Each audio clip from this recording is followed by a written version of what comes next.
Hello, everybody, and welcome to the Franchise Show. I hope you're all doing well and you've had a fantastic week.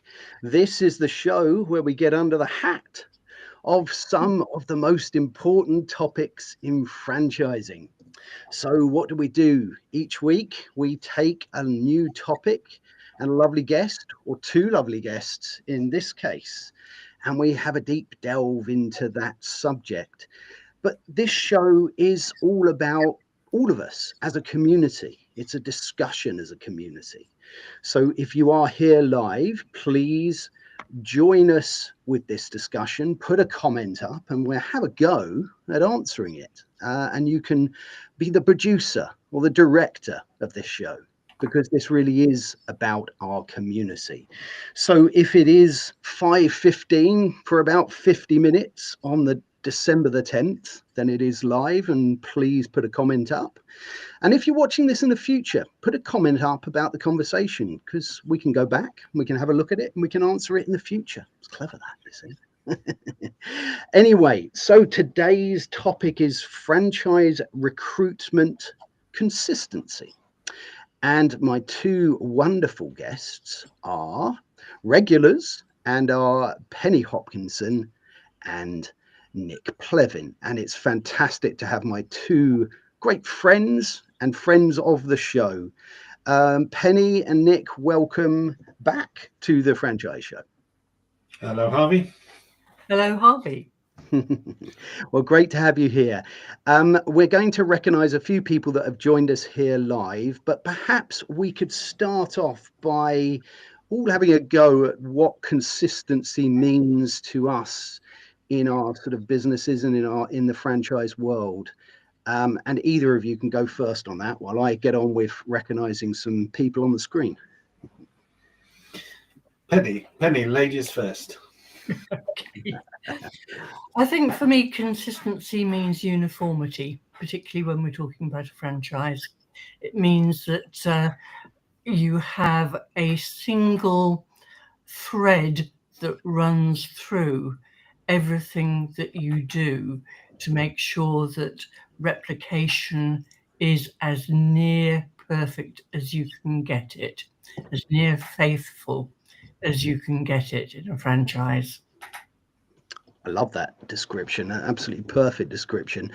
Nik, let us know. I mean, obviously, you're coming at this from a slightly different viewpoint in terms of recruitment, staff, and recruiting perhaps new franchisees. What's your sort of take on the word consistency and how it applies in that part of the world? Well, the way I look at it is it's really the ability to be able to predict performance.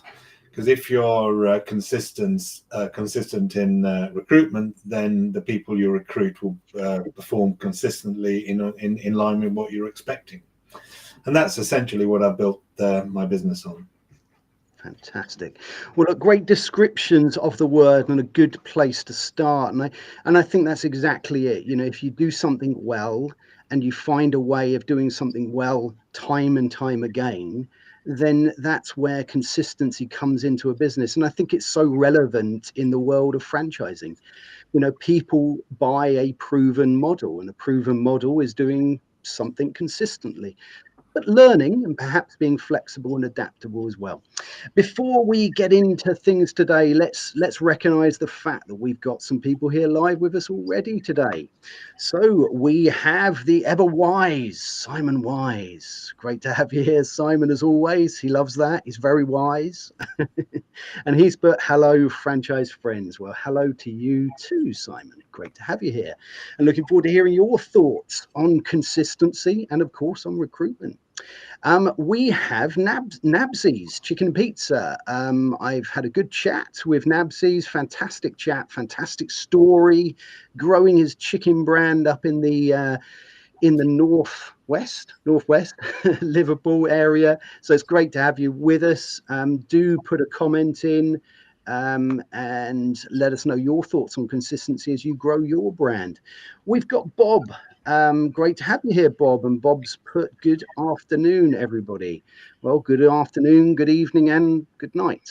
Whatever the two Ronnies said. Was it two Ronnies? I think it was. But great to have you here, Bob. We've got Katrina here. Always fantastic to have you with us, Katrina. And Katrina has put hello, Penny, Nik, and Harvey. Glad to be here. Have missed the last couple. Well, you are always welcome when you can make it, Katrina. Fantastic to have you with us. Looking forward to hearing your thoughts on consistency as well. We have the fantastic Natalia.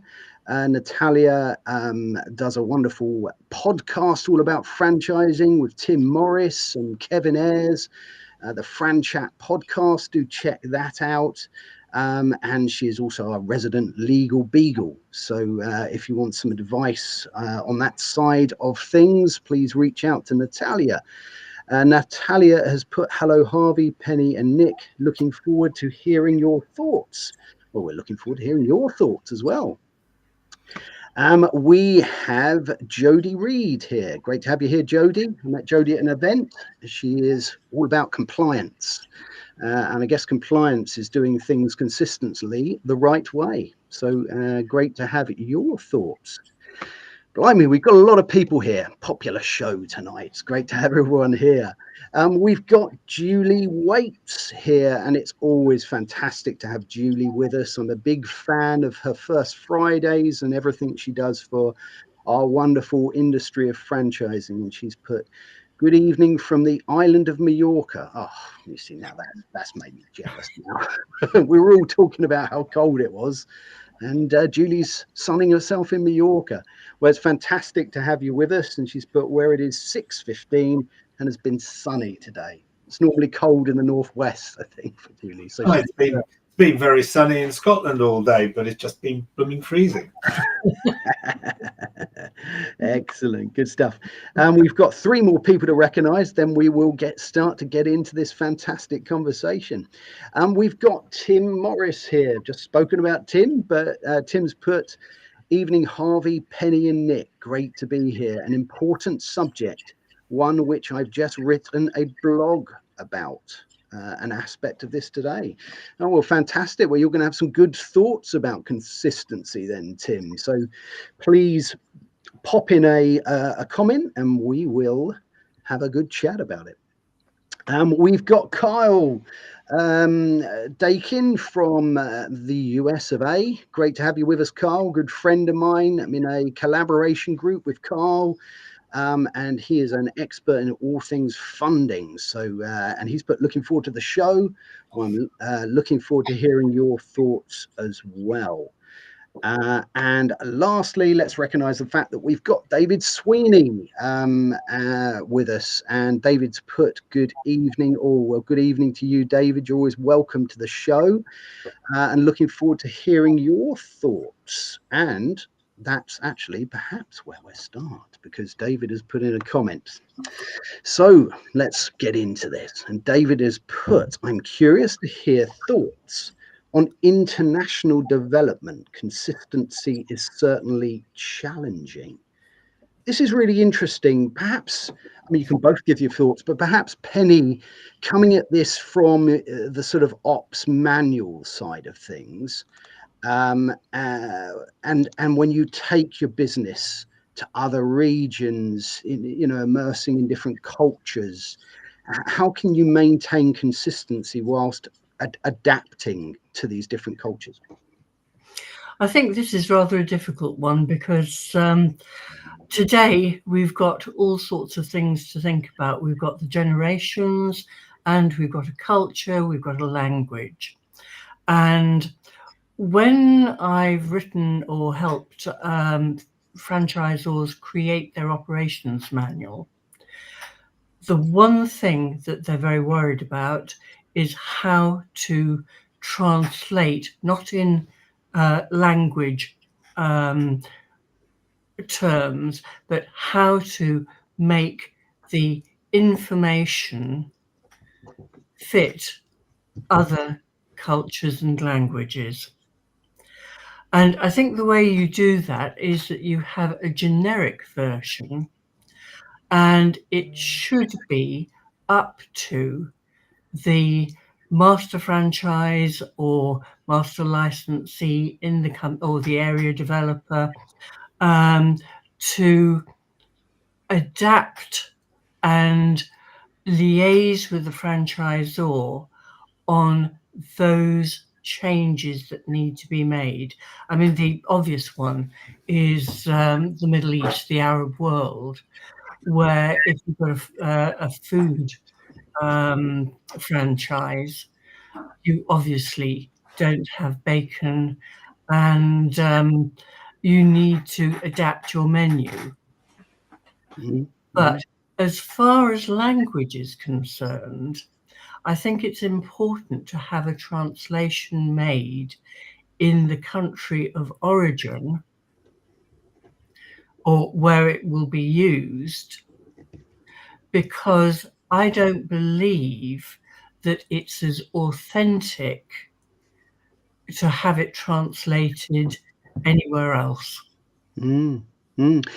I think that's really interesting as well. You know, we talk about language, you know, and language is made up of all these different elements, isn't it? You know, it's non-verbal, you know, a lot of language, you know, and I know, Nik, you talk a lot about the difference between soft and hard skills, and perhaps there's, you know, an alignment there. You know, when you're looking at something international, maybe you can take your values and you can apply that and you can translate them, and as long as your values and your soft skills remain the same, you can create that consistency whilst doing something differently. But Nik, let's move on to that and perhaps start talking about sort of soft skills versus hard skills and how you can get consistency with both of those and how that fits in. Well, the way I've always looked at it is that soft skills are very hard to train. Some people say they can, but I personally think it's very, very difficult to do so. So when you are recruiting either staff or indeed franchisees, to get the right soft skills right at the beginning is really important. And then the training, the hard skills can come after that. Because that is the key to, as far as I'm concerned, that is the key to consistency, certainly in sort of delivery of service as part of a franchise. It's really key to get consistent recruitment, and then in that case, you will always get consistent performance. Mm-hmm. But if you deviate from that, you can sometimes get totally surprising results from the people that you recruit. So that's the way I've always looked at it, and it's really been proven through the use over the number of years. Yeah, absolutely. And I really like that about the fact that your soft skills, you know, perhaps your character and those elements, they can't necessarily be trained. They need to be found. So therefore, you need a proper system to help find those soft skills. Whereas some of the harder skills, you can help train or help teach those skills. Absolutely. In fact, one of our biggest clients, they've stopped asking for CVs altogether.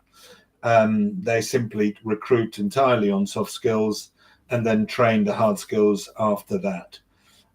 One of the things that people often don't consciously appreciate is that if you get the right soft skills in the right individuals in the right jobs, then for those people, it's no longer a job. It's actually what they enjoy doing. And if they enjoy doing something, well, guess what? They'll do it better than they would otherwise. And the performance will be far superior, and they won't want to leave because it's what they like doing. And you also won't want to fire them. And that obviously has a big impact on the bottom line through a reduction in staff turnover. Absolutely.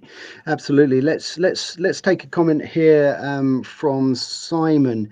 If your international development is planned and not reactionary, then you have a greater chance of consistency and success. This is a great point that you've made here, Simon. And Penny, perhaps you'd like to sort of touch upon this one, but I think so many franchisors take a lead from a different country that happens to come in, someone wanting to be a master franchisee or interested in this particular region, and then go, okay, let's look at that. And then if that starts to be successful, they go, okay, well, look, how do we then translate things culturally and our ops manuals and things to that new region? If you take that proactive or that planned approach, things can travel along that route a bit easier. What do you think about this one, Penny? Yes, I think that's absolutely right. The Middle East is a case in point, because I've heard time and time again that a franchisor has got an inquiry from one of the Gulf states, and they get terribly excited about it. And they're saying, we're going to start our first one here in Kuwait, or one of the other Gulf states, Saudi perhaps, which is not a Gulf state. And I say, well, actually, have you thought about the cultural nuances of this? You actually need to start somewhere where you have a greater feel for the cultural nuances, and then look at some of the other ones. One of the things that I feel very strongly about is that there should be a single source of truth for consistency. And video can be an excellent tool for achieving consistency across various stages in the recruitment process. Yeah, I think that's really interesting. You know, Nick, you were talking about companies not even wanting CVs anymore. And often people are very active on social media, and therefore they're portraying themselves and their character, especially over a period of time, a lot more consistently if you start to look at what happens on social media. I mean, I think people have got to know me and what I'm like, you know, through doing this. And I think video is a really, really powerful element. How does that fit in from your perspective into the sort of consistent recruitment model? Does video sort of slot in there nicely? It does, to a limited extent. We've built an element in our software that allows shortlisted candidates to answer certain questions on video that the recruiter then watches, and that gives them an opportunity to show the way they behave and the way they might deal with customers or whatever's required. So essentially, what we ask is, what the employer asks is for them to answer certain questions or think of themselves in a certain situation. And I agree with Penny that you know, video is really a powerful tool that we should use as much as we can. Absolutely. Let's have a look at a few comments that have come in here. Let's look at one from Jody. Picking up on Nick's point about recruiting soft skills, I've always believed in the value of attitude and aptitude over what's on paper. I think this is really important to try and establish what those soft skills are and how we package those soft skills together, and we can attract people and identify people that have got those soft skills. What do you think about this one, Nick? I'm not quite sure what you're asking. I mean, essentially, the way we would do that is by crafting the advert in such a way that the people with the natural soft skills you're looking for would come forward and say, well, that sounds like me. I really want to apply for that. What we then do is we would craft a particular assessment that specifically addresses those soft skills that we're looking to recruit for, and none of the others, so that we can focus the attention on what's important. No, fantastic. Let's have a look at another question that's come in here from Simon, if I can get to the questions. Actually, let's put one up here quickly from Jody. And Jody's put, I totally agree that specific skills can be taught. So this is sort of going back to that, the fact that there are elements that can be taught and elements that can't be taught. So I think that that's really, really interesting. Perhaps, Penny, you can have a look at this one from Tim. And Tim's put, considering franchising needs people who will follow a proven business model, what key personality, oh, this is for Nik. Sorry, Penny, there will be one for you. What key personality traits does Nik or Penny, oh, there you go, think would be required to help ensure success?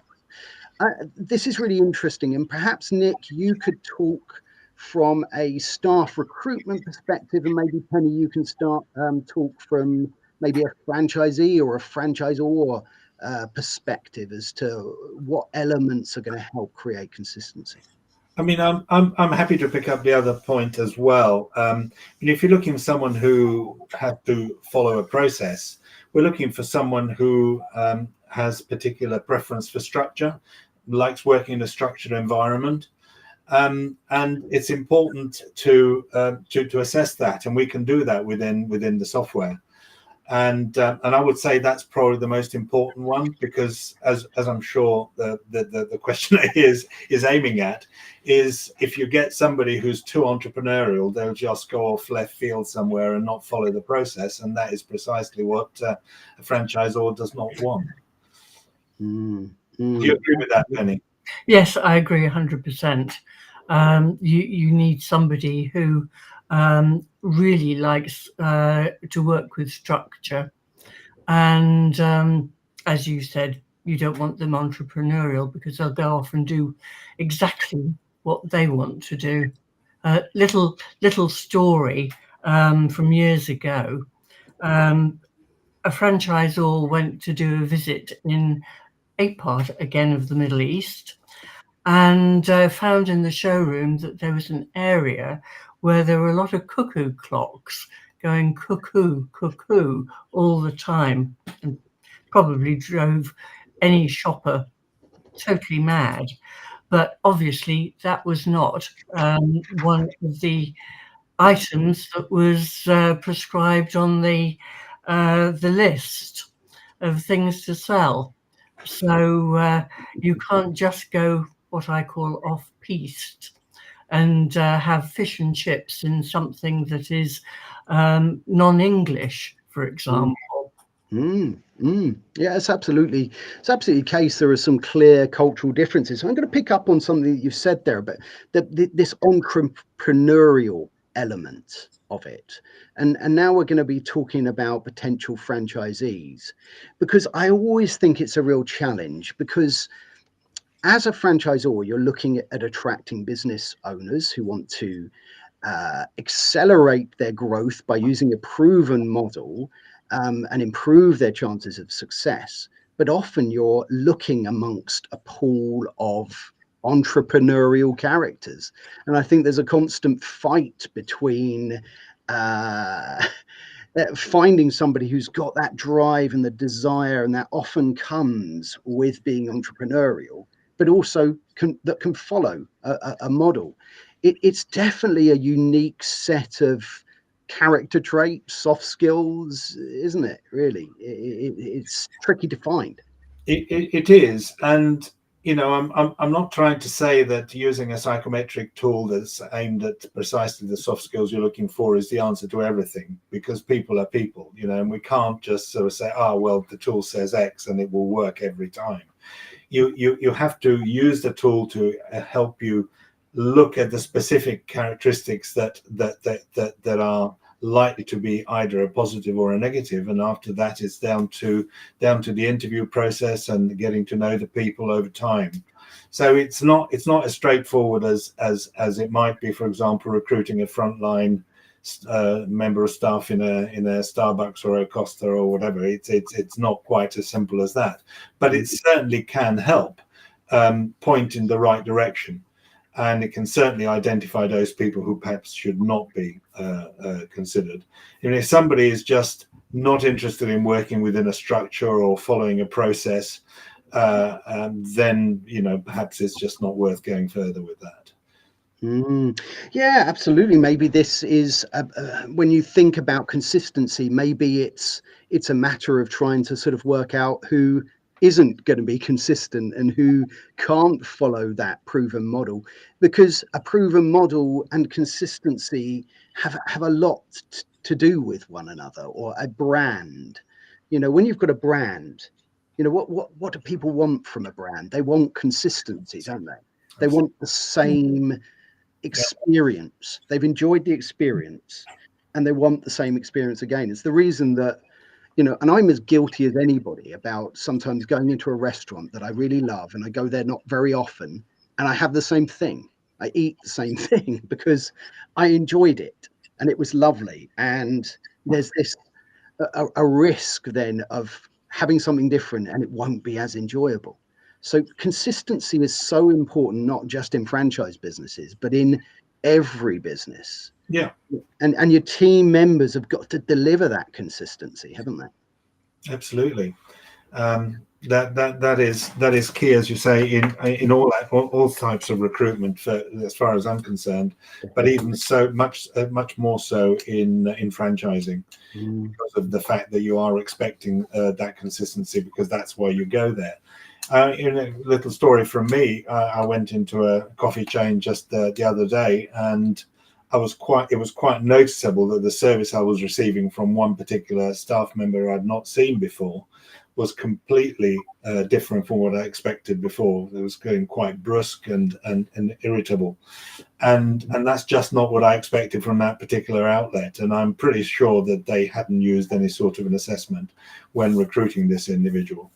So it can actually have a very detrimental effect on business. It absolutely can. It really can. And in fact, actually, I'm gonna pause briefly, and I just want to put the QR code up of one of our sponsors, Gather, because actually it's really interesting, because what you were talking about there and what I was talking about, if you don't get consistency right, and if you have a failing in your franchise business or any business, generally speaking, your customers they're either, unless they have a terrible experience, they might let you know about it via some method, or they might just not return. And that's the worst thing. You don't know why, but they just don't return, and you have a dip in business. And it's really, really important to get the right people in at the beginning. And make sure that doesn't happen. Let's have another look. We've got a couple of good comments here. Let's first of all say hello to the lovely Johnny Joseph from Los Angeles. Always good to have you with us, Johnny. And he's put festive greetings. Oh, it's a little early, is it? No, we're all right. 10th of December. That's okay. Well, festive greetings to you as well, Johnny. Franchising friends from a fresh but always sunny LA. I thought it was Philadelphia that it was always sunny in, but let's have a look. We've got a big comment coming up here from Bob. It's not going to fit on the screen, so I'll have to read half of it here and half of it off. So Bob's put, I also believe franchisors must be consistent in their dealing with their recruitment of franchisees. Consistent processes must be followed from a legal and step-by-step motion to move potential franchisees forwards towards contract ownership and opening their business. Step-by-step consistency is crucial to get franchise candidates to the end goal of being a successful owner in the franchise family. What do you make of this one, Penny? Because the ops manual is a big sort of part of the process, isn't it? Yeah, I think I go back to the fact that we don't really want dull text-heavy manuals these days. We need to do something that will help standardize much, much more precisely. For example, we could have standard virtual interviews. For live interviews, use structured video platforms that guide interviewers with prompts to include pre-approved questions to maintain consistency across all candidates. You've got training videos for onboarding of recruiters. There's a lot we can do to get the process standardized and to a standard that is uniform and consistent across the network.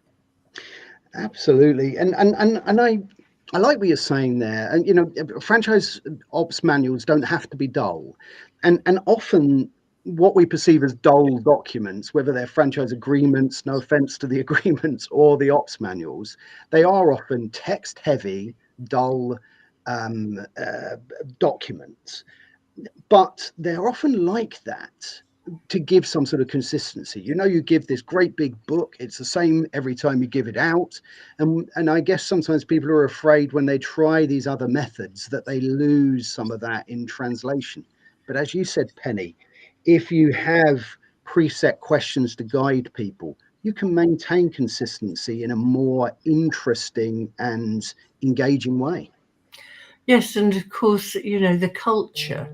Why not have a video showing the culture, how team members work together, how the franchisor is supporting a franchisee who has had a problem and has solved it, so that the candidate can be assured that it's the franchise they want to join, as opposed to perhaps they might want to join.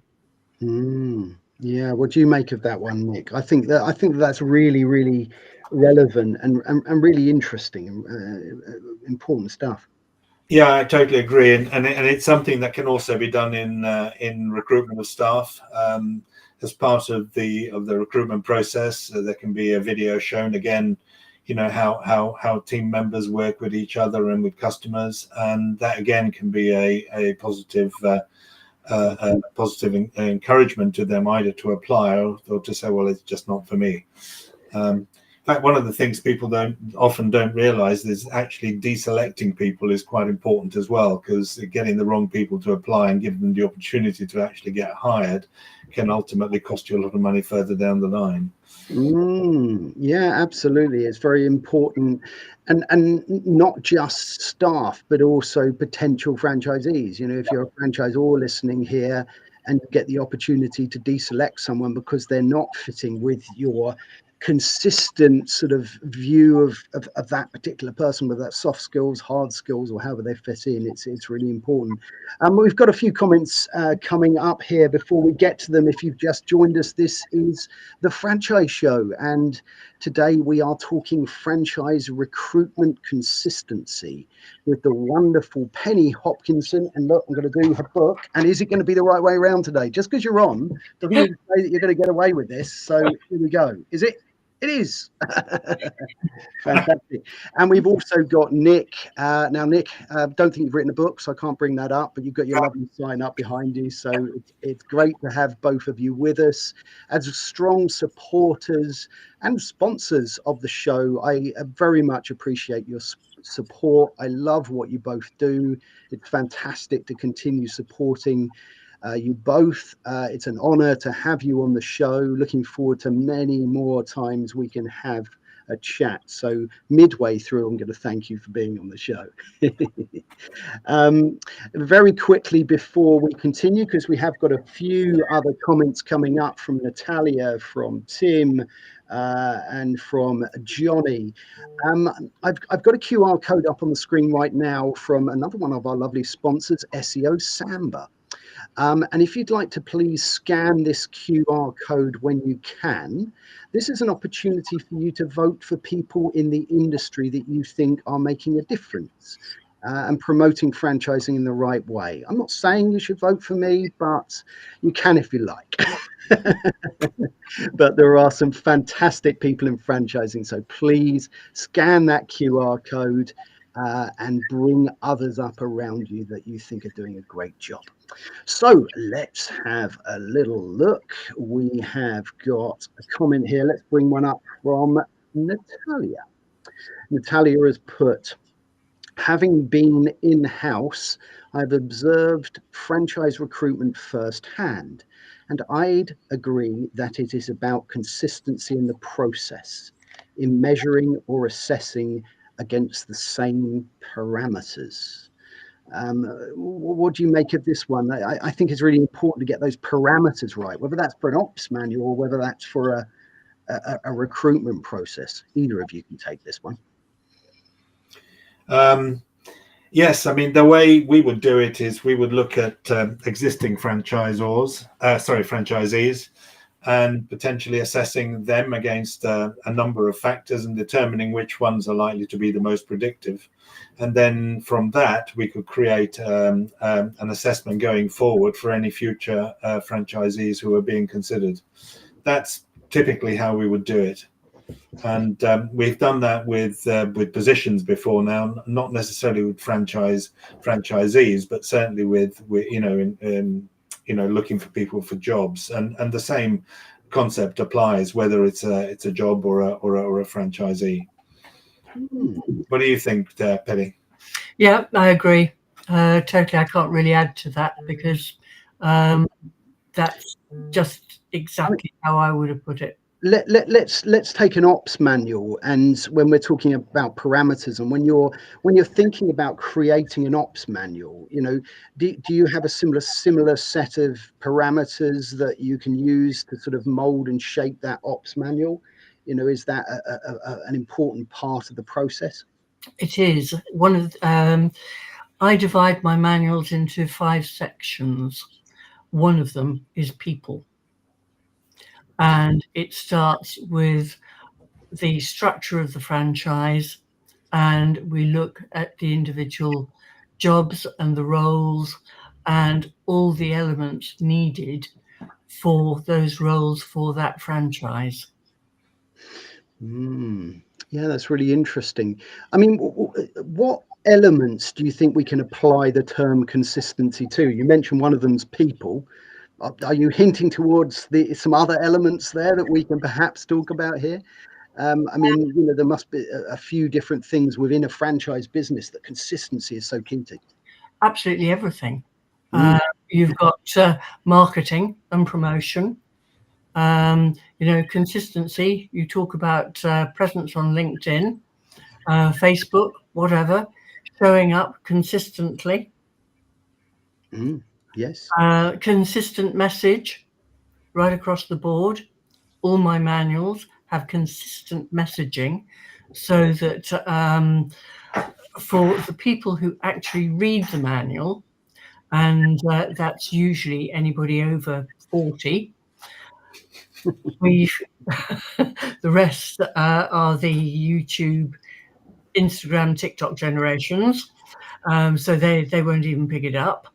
But for those who read it, they will see the same messages, and that message will be ringing in their ears when they perform the task. So literally every aspect. If you're consistent, I think it was Aristotle who said, we are what we repeatedly do. Ooh, we see look at that. Now I'm liking that quote. That is up to the caliber of this show already. Fantastic stuff. Nik, I was going to actually come back to you because I really found what you said interesting. I think when we think about recruitment, we think about something new, hiring a new member of staff, getting a new potential franchisee for our business. But it was interesting what you were saying about taking either a successful employee who is doing their job really well and everything's going well, and thinking, okay, what have they got that we can then consistently apply to someone when we want to expand that role? Or, of course, the very same can be applied to a franchisee. If you take a franchisee that's doing really well, you can take those soft skills and those characteristics to find somebody similar. Is that correct? Well, actually, it isn't just finding just looking at a successful employee. It really has to be done over a number. So let's say 20 or so, and where you would look at the ones who are performing particularly well and others that maybe are not quite hitting the mark, and then seeing what the differences are in terms of their personality characteristics and soft competencies. So that would then allow you to determine which ones are really important and which ones are not, and also which ones maybe should be avoided. So it's not as straightforward as I can't explain exactly how we do it here, but there is a process that we have done in the past to achieve exactly that result.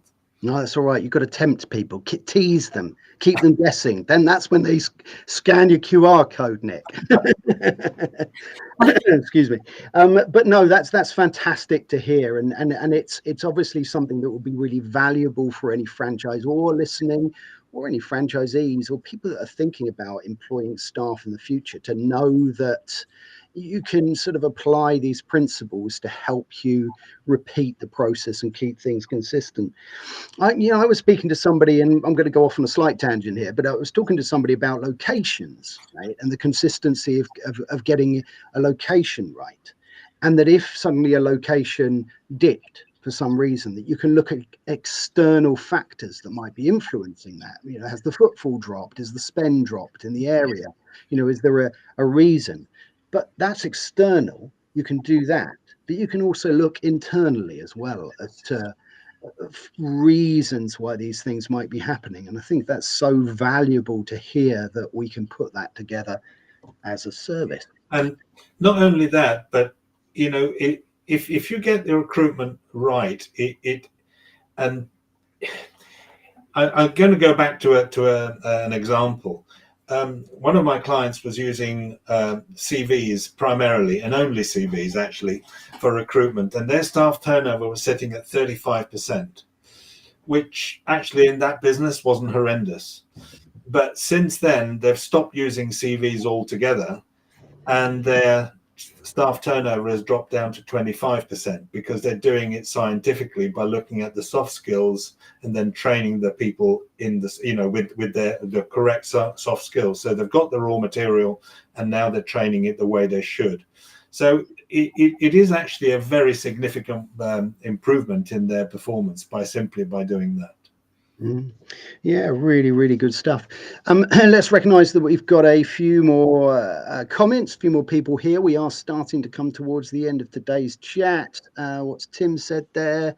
Tim's put, Johnny Joseph, how are you, sir? I'm booked to visit Nambia in March. You big show off, Tim.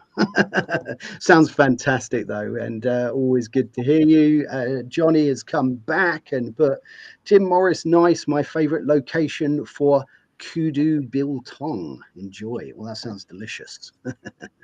Natalia has come back in response to me saying that franchise agreements are dull. And she's put, franchise agreement dull? Never. Well, of course not. I was only jesting. They're a very valuable document, and a very, very important document, and actually an important document to completely understand as well. So you need to speak to Natalia on that. We have the wonderful Donald Cohen here. It's always lovely to have Don with us. Don taught me everything I know about LinkedIn Live. So if you like what I do, check out what he does, because he can teach you. And it's the origin story of the hat as well. And he's put, great to be here, enjoying the valuable knowledge share with Harvey, Penny and Nik. Well, it's always fantastic to have you here, Don. Don is a great businessman as well, and grew a huge business in America selling tools. So it's always fascinating to hear your views, Don. Let's have a look at a comment here from Tim. Tim has put, recruitment consistency sounds achievable, and yet so often there is a big gap between top performing franchisees and others in the network. Do you think franchisors should use tools such as psychometric testing, specialist interviewing techniques, software tools, or CV reading technology? This is an interesting one, because he's talking here, Tim helps high-performing franchisees, but Tim's talking here the difference between a high-performing franchisee and someone that's perhaps not doing as well. How do you think perhaps your tools, Nik, could fit into improving that?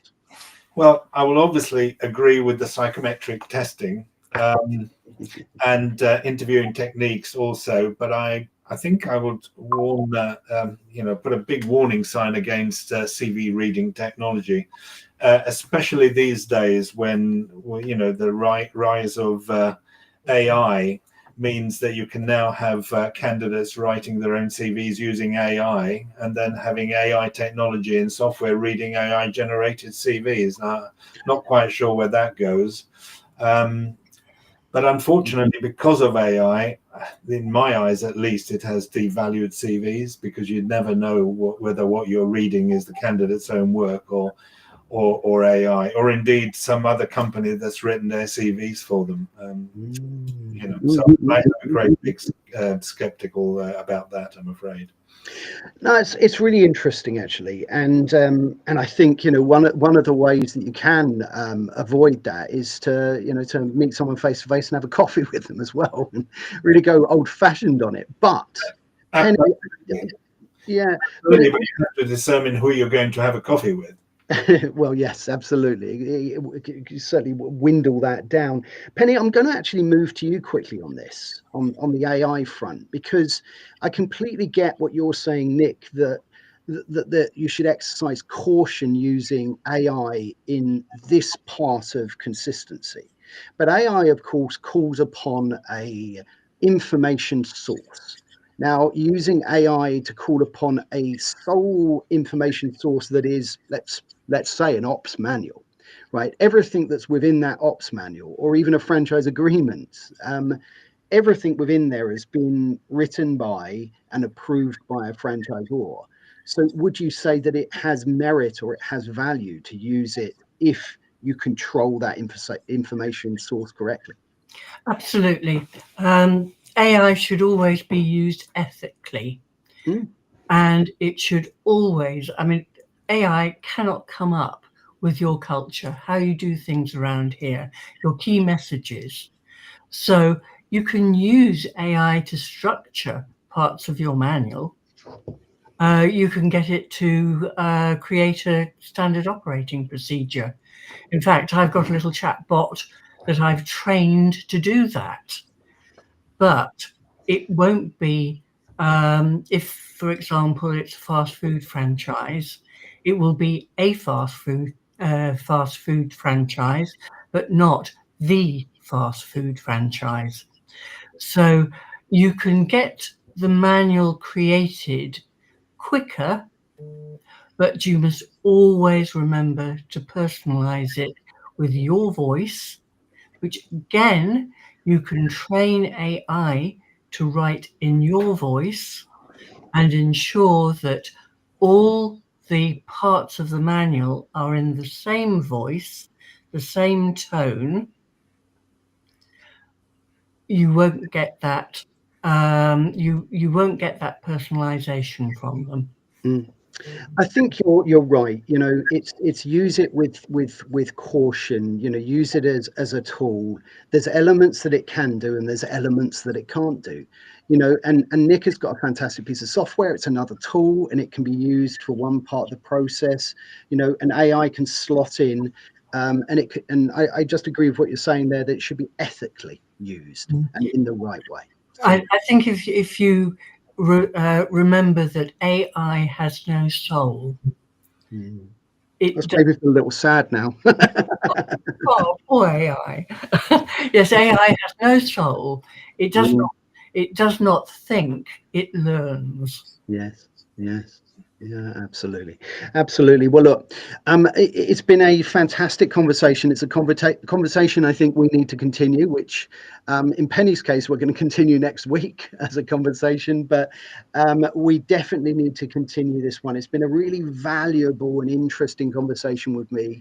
I would learn a huge amount. I have pages of notes from these things, so it's always fantastic for me, and a real pleasure to do this. So first of all, I'd like to thank everyone who has been with us today live. As I say, you are the producers, you are the directors of this show, and you are part of our wonderful community. And it's always what makes this special, to have you with us and drive our conversations. So thank you for taking your time to be with us today. And I'd like to thank my wonderful guests, Penny Hopkinson and Nik Plevan, for their time today as well. You have been fantastic as well. So thank you both. So let's talk about what's going to happen next week and on our sister show as well. So on our sister show, Franchising Brand Stories, this Thursday, the 12th of December, 5:15 GMT, 12:15 EST, we are speaking to Cheryl Harper, and we're going to find out what's under the hat of green sleeves. So I better cut the grass, or maybe not cut the grass. We'll find out about that, whether I should or shouldn't, on Thursday. And next week on the Franchise Show, we are going to be talking about franchise knowledge sharing with Penny. So Penny is going to come back and talk about knowledge sharing. It's what we do on this platform right here. We're all here, we're all sharing knowledge, having these discussions, and it's really valuable, and how we can incorporate that into our businesses in a more detailed way. So that's going to be a fantastic conversation. Really looking forward to that. Thank you once again, both of you, and thank you to everybody who's been with us today.